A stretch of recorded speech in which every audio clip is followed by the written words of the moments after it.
Welcome back, ladies and gentlemen, to another episode of Recruit Review. Steven Ostentoski here of MGoFish. Today we're covering Roman Wilson. You guys asked for it. Here he is, episode 8, 4-star wide receiver out of Honalulu, Hawaii. So first of all, ignore this grossness that's going on. Didn't get a chance to shave this morning. It will be gone by the next video. Give me 5,000 likes if you want to get rid of it. I'm just kidding. But number 2, thanks for all the support thus far. You guys asked for Roman Wilson a lot. I'll throw all the suggestions from the comments on the screen now to cover the face.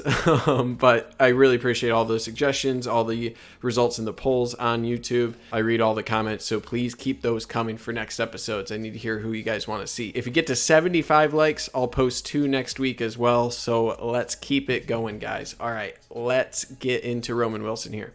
Roman Wilson is out of St. Louis High School, Honolulu, Hawaii. He had to wake up at 4 a.m. every day to fly to a different island to his school. St. Louis themselves, hotbed for football talent in the state of Hawaii. He was also a 100-meter track champion at his school. They did play against some top competition, including St. Thomas Aquinas, powerhouse school. Let's move on to his ratings. Rivals has him as a 3-star. They don't have a national ranking on him. He's 75 overall wide receiver, 5th in Hawaii. ESPN 247 both have him as 4 stars. No national ranking from ESPN, but around 200 or so for 247. ESPN has him at around 50 wide receiver. 247 is a little bit more optimistic at 37. Take all of that combined, and you get around 350 nationally in the composite, around 60th wide receiver, and number 3 in Hawaii.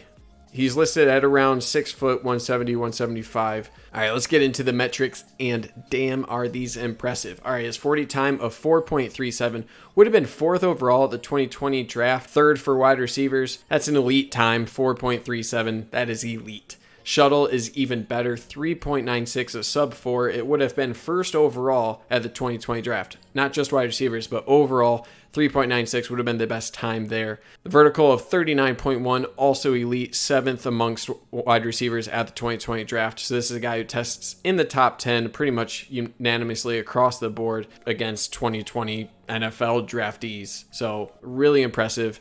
As I mentioned, he was the state 100-meter champion. He posted a 10.65 in that race, so this guy is blazing fast. Throwing up his stats I do it every time, man. Over here, he hauled in 61 receptions for over 1,000 yards, 11 touchdowns as a senior 2019. Junior, a little bit less production, 32 receptions, 800 yards, 7 touchdowns. All right, let's move on to his recruitment. So he was pretty unknown until the opening regional, which really established him in early 2019. He had a really abrupt rise. April was his first offer from Cal. 1 month later, he had offers from Oregon, Washington, as well as Michigan. He did attend some 7-on-7 tournaments. You can expect his skill set to really translate well there. From those 7-on-7 tournaments, he was lauded for not only being a burner, he had some moves, technical pass catcher, making impressive snags, reliable hands, and separates well. So that was from the 7-on-7 circuit. He only had listed visits to Oregon, UCLA, and Michigan. He committed in July of 2019. Obviously, Josh Gaddis, a big factor in landing this commitment. Outside of Michigan, his offers had a top 9 of Arizona State, Cal, Colorado, Nebraska, Oregon, UCLA, Washington, Wisconsin, and obviously Michigan. All right, let's move on to scouting. So obviously he tests insanely fast, vertical as well. So he plays well with those metrics. Consistent catching is stated from multiple services here. Speed through the breaks, very fluid, explosive. He looks pretty effortless in what he's doing. Professional attitude, and that's from his coach, where he has a tremendous work ethic, desire to be great, and a very high IQ. So those are great intangibles as well. He's lauded for being strong. He's only 175, so given his metrics, you have to be strong in order to push those sort of numbers out there. The only negatives really that you see is that he could improve as a run blocker. I have a bit more negatives from the film that I saw, but let's jump into that right now. So before I jump in, just want to state that a few plays here were cut short in his highlight film. So if there's an abrupt cut at the end of a play, that's from the film itself and not me. So it's very odd. It's like I said, always towards the end of a play here. May be a ball security issue. So something to watch moving forward. But let's get into it. This first section here, let's focus on his speed. So this first clip here is him winning the fastest man challenge at the Rivals camp. So this is against other top prospects. So he was fastest at the camp. You can see him celebrating here. Obviously very fast with that 4.3740. Second clip here is him winning states in track with an official 10.6500 meter. He was running a 10.8 his freshman year, obviously improved upon that, and that's a pretty elite time. So obviously on the football field now, true deep threat here. Not many will catch him once he gets going, and he's pretty good at catching and then accelerating to that speed. That shuttle time obviously is a good acceleration barometer there. So for at least for his high school, there's plenty of clips here. I just took a couple of him catching and just running away. So not many guys will catch a 4.37 guy. So that'll translate. I think it's why I like him on the outside more than the inside. He'll be able to use that elite speed more often on the outside. This last play especially, he shows really nice snags. So not only the speed to blow by that guy, catches away from his frame there, pulls it in, scores a touchdown. Again, it cut short there. I don't know why, but let's move on to his hands. All right, so he wasn't always the most consistent here.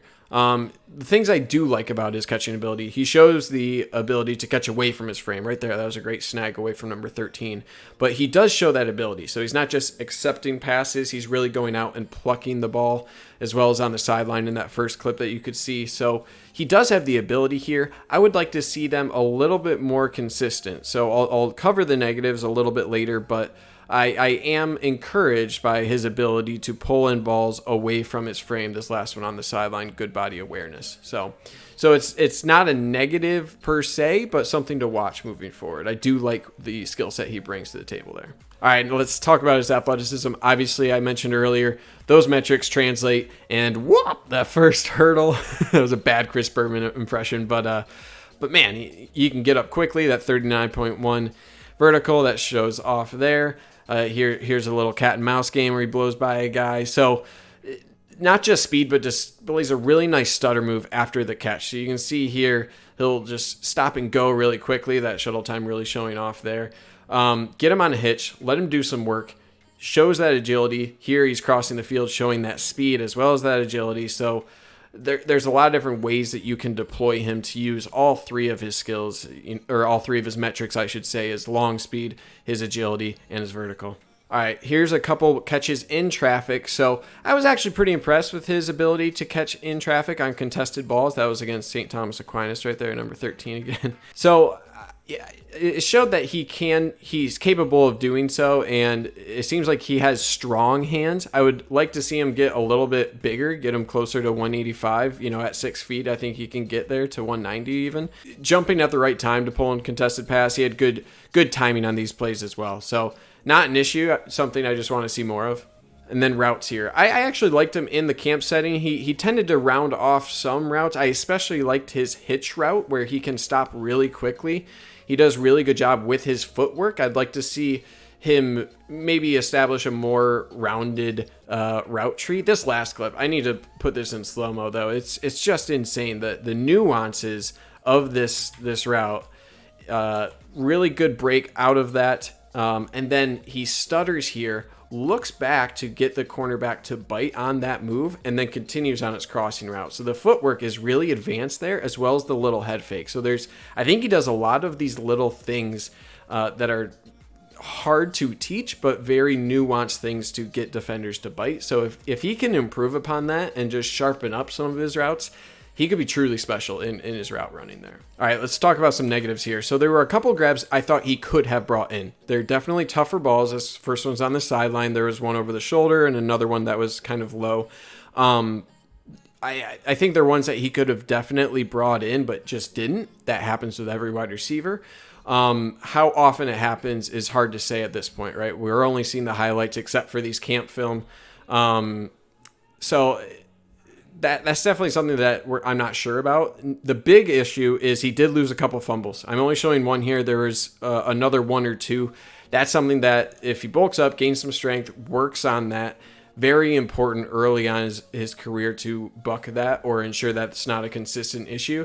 As I mentioned, clips were being cut short towards the end of plays right before a contact. Not sure if that's a ball security thing. That's just an assumption. But this is the number one thing I'd be looking out for moving forward with him. So, if there are three things, working through those contested balls, those tougher catches, just improvement there.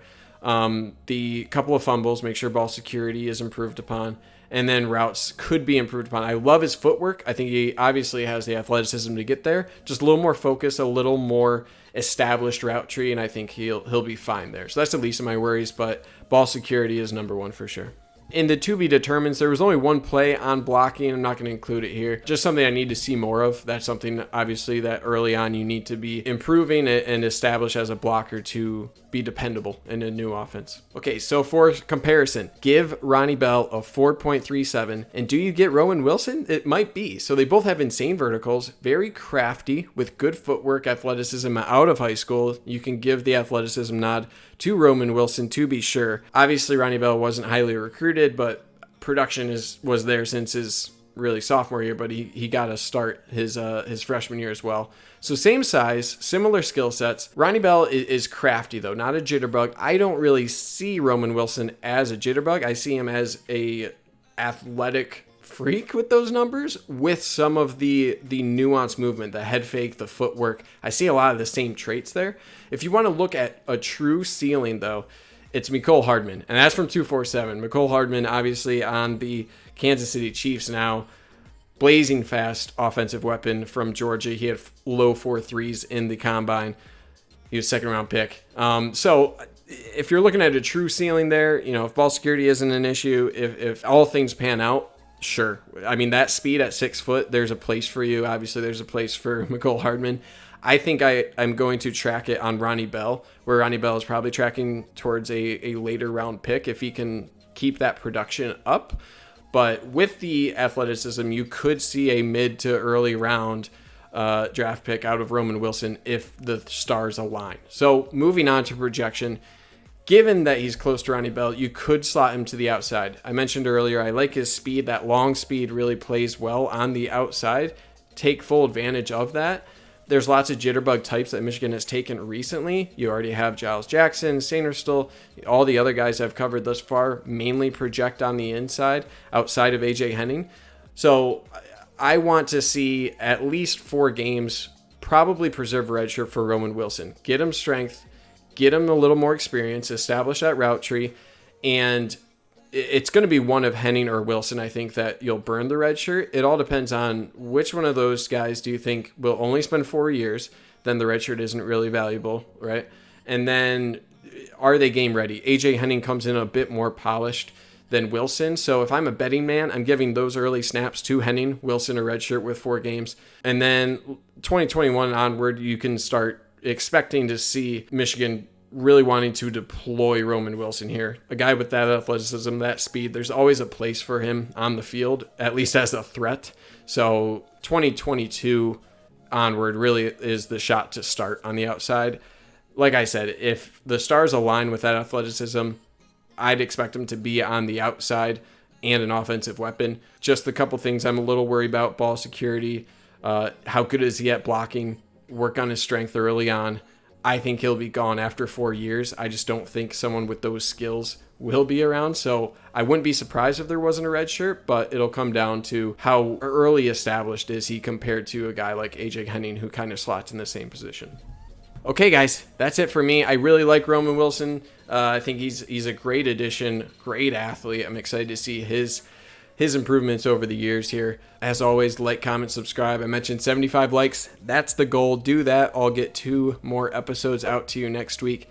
Beyond that, guys, appreciate all the support thus far. Stay safe out there. Wash your hands. And as always, go blue.